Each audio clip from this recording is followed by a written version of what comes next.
I would like to know exactly what it is. Lena Hubbard and I look across to Giorgio Road. When trucks started dumping the black stuff about a month ago, flies started showing up in droves. A neighbor who didn't want to go on camera said the same, plus horrible odors like something was dead. So I called the ag department and he come out and said he thought it was manure.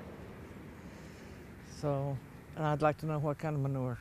She didn't get answers. So I'll go talk to him. I called environmental health, and the officer promised to check on conditions out here. A truck driver told me this is sewage sludge from the city. The land out there are owned by the city. Louis' son is wastewater manager. Sludge left from water treatment is spread on fields which are leased to farmers. They've put dry fertilizer on it before. Hubbard says they didn't used to have such bad problems. It doesn't bother anything. But this year it's different. This year it's different. That's the first time I've ever seen it. We used to have sludge drying beds. She's right. They changed the process after this plant was expanded, and the sludge is not as dry as before. And after our calls, I contacted our farmer, and he's going to be doing more disking and more frequent disking out there. That means the farmer will plow the goop into the ground. Piles of sludge like this draw flies. Mixing it into the soil will help. The more we can do that, the more frequent we can do that, the more we can minimize the fly population out there.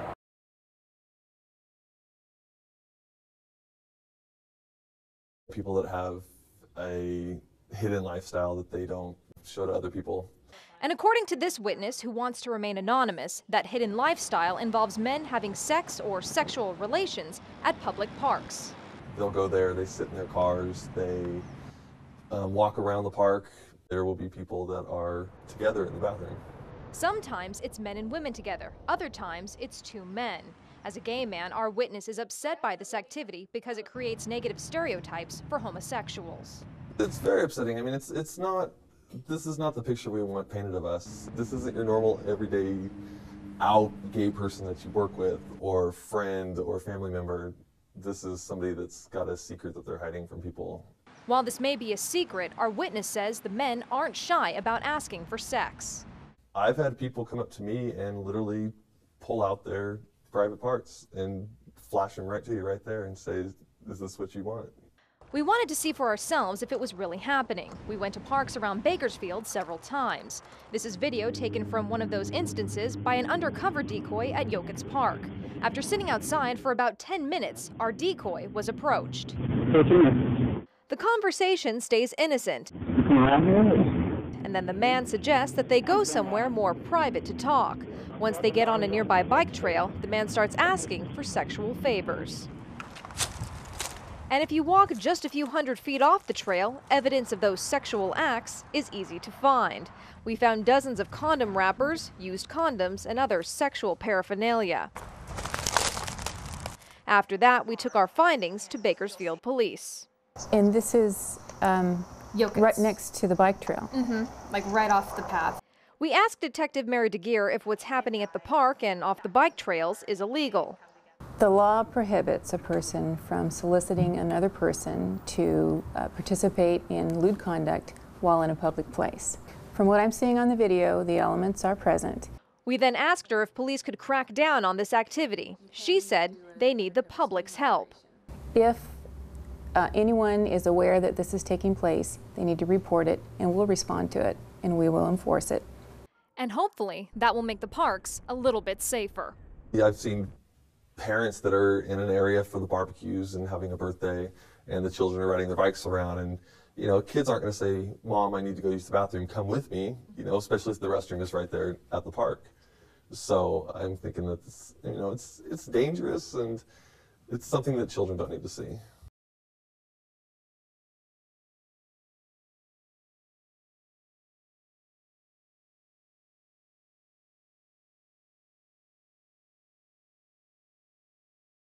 Joan and Lauren Cowgill live in fire country. The flames started shooting up, and that's when I told Joan, my wife, that, hey, the fire is here. Their home survived the canyon fire. This is the gate here where we go through to the Crawford's place where the house got burnt down. Just a few hundred yards away from the Cowgills' home. The fire raged on. The neighbors lost everything. This whole house just went up in flames. All you see is just huge flames just burning up. The Cowgills watched in horror, knowing they had left something precious on their neighbor's property. About right over in here is where Calico would have been. Day one was like we were just trying to get a handle on what we did lose already of the property. As like the third day, well, she should be showing up pretty soon because she should be getting hungry. After the third, fourth week, I just didn't, it must have got her. The fire must have got her because we knew that house was gone. And after 4 weeks, what they had been waiting for wandered home. Here's Calico. There's our baby. She was burned and injured, but very much alive. He'd called me and he said, Yeah. here she comes. Here comes Calico, you know, so we both cheered up. Yeah. So I called her name and she came to me. And I didn't know it would be this hard. The Cowgills have slowly been nursing Calico back to health, tending to her wounds, forgetting about their own. Well, I have leukemia, and it's incurable. But sometimes, you know, you feel like giving up. You think, you know, you don't have the strength you used to have. You get tired more, and, you know. But looking at her, I can't do that anymore. Because she's inspired me. Calico was born a feral cat. Just a miracle that she had the strength to live through all this. But has adopted this couple. And to make it back home. Showing them that anything is possible. And it was just a miracle. All it was.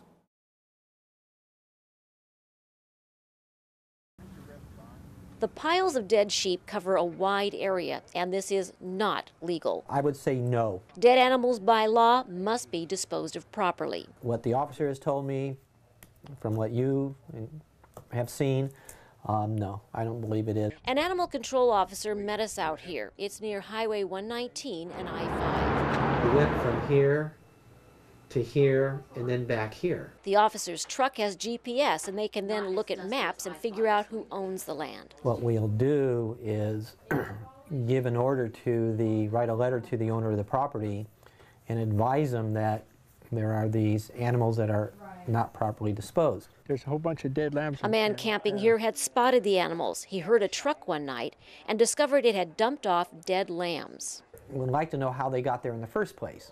Animal Control Director Guy Shaw says the animals have no tag, so that'll be tough.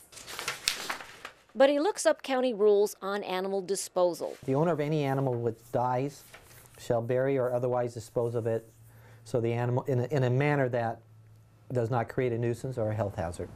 The sheep could be buried here if that doesn't cause environmental problems. And even if the landowner knew nothing about it. Just because it was illegally dumped doesn't really give them the, an out that they don't have to do anything. It's just something that happens. You don't leave them up on top of the ground to rot. The man who found the animals is disgusted. It's just not right, he says. Now that we've found it, an animal control officer will keep an eye out here. Watch it and see if it's growing, or maybe he sees a vehicle go in there that we can stop and investigate.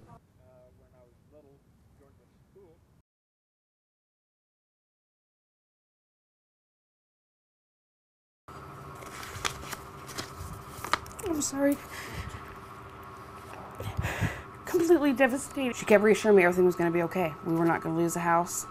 I knew she was lying to me as soon as those letters started coming in. In 2009, Jennifer Hallett was one of several calls received on our tip line that investor Alice Canton had cheated them out of their home and their $30,000 deposit. Hi, how are you? I'm Anthony Bailey. I'm a reporter with Eyewitness News. We found Alice running a hypnosis clinic on Stockdale Highway. Is she out $35,000? No, she lived there. Alice repeatedly denied the whole thing. This whole situation with Dan Cook is Dan Cook, not me. Go talk to Dan Cook. How many of you had a bad real estate deal with? I've always had a smile on my face. Bill Quinlan was a ship's cook in the Navy serving in the Pacific. He was young in 1943. Now 93 years old, he needs medical help. I was passing out and I fell the first time in the bathroom. He faces some serious health problems and a lot of frustration. They haven't got anything on a computer that says I'm alive. The military can't find his service records. The necessary documents are gone. They had a huge fire in St. Louis, and all those records were gone. The St. Louis fire in 1973 destroyed a lot of military papers. I went to the Kern County Veterans Service Office looking for answers. He doesn't have the proper documentation to support his service in the military. Mike Penny says he's tried to help.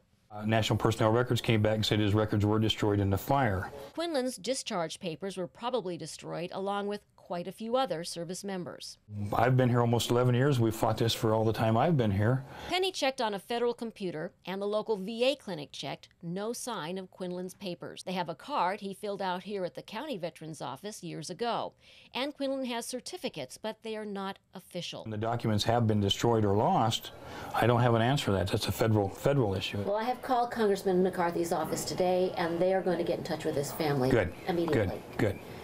We'll go back, if I could, and serve them again. This vet did his duty. He just wants the help he deserves. All I want to do is get down to the veteran hospital and have them take care of me, because I understand as a veteran I have it coming.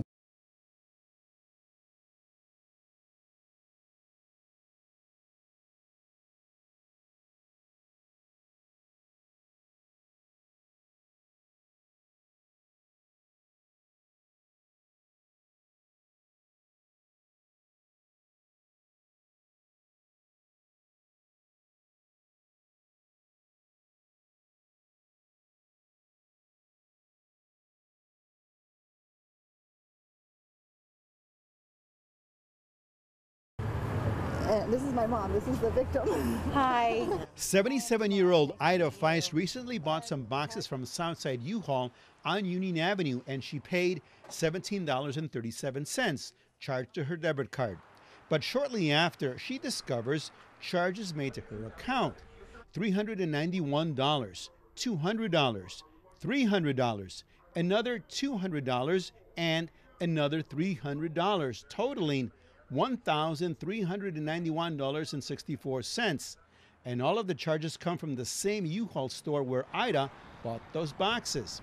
Ida was taken aback when the manager told her why her account was being charged. They said something about that I had co-signed for a truck, and which I have never done that, never. And also that they can't find the truck now.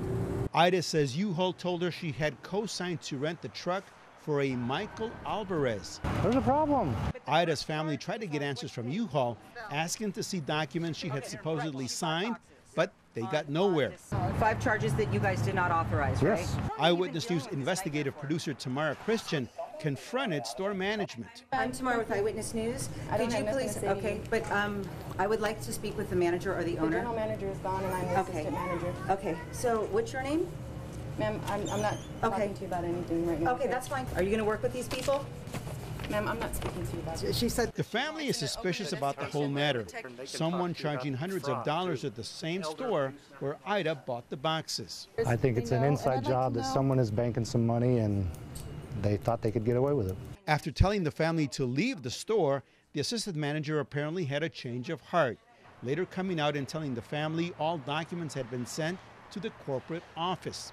However, that's of little comfort to 77-year-old Ida, who survives on a fixed income. It's strained my account. I don't have anything in my account now. At this point, I'm without anything. So you're penniless at this point? Right.